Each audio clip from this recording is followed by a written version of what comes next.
Pendulum turns are probably the most advanced technique used in rally driving. They are essentially the culmination of all the techniques we have described in these guides. They are used specifically to prevent the car from understeering on loose surfaces when approaching sharp turns or hairpins at relatively high speed. The technique works by using the momentum of the rear of the car swinging from one direction to the other. It must be timed correctly so that the final weight shift happens at the turning point for a corner. Modern rally teams put a lot of effort into reducing their car's tendency to understeer, so pendulum turns are not used as much in today's cars as they were with the classics. In order to explain the process, here are the inputs you should make and the effect it will have on the car at each point during a pendulum turn.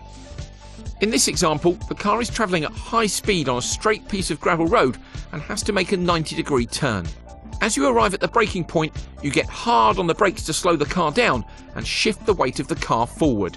With increased grip on the front wheels, flick the steering wheel in the opposite direction of the corner. The reduced weight over the rear wheels will put the car into oversteer, with the rear of the car stepping out and the front of the car pointing away from the corner. You can now increase your throttle input, reduce your braking input and steer in the direction of the corner before modulating all three inputs.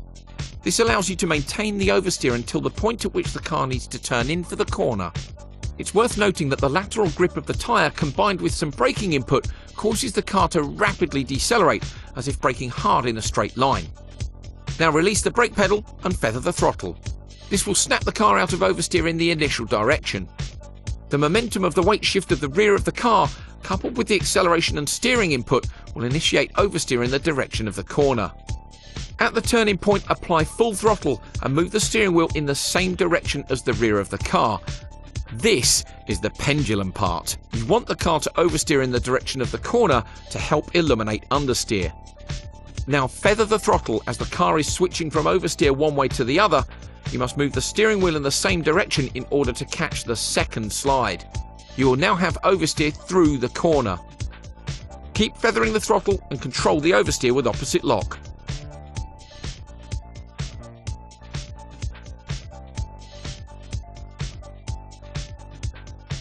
A perfect Scandinavian flick will see you hitting the apex and accelerating through the corner exit where the car is straight once more.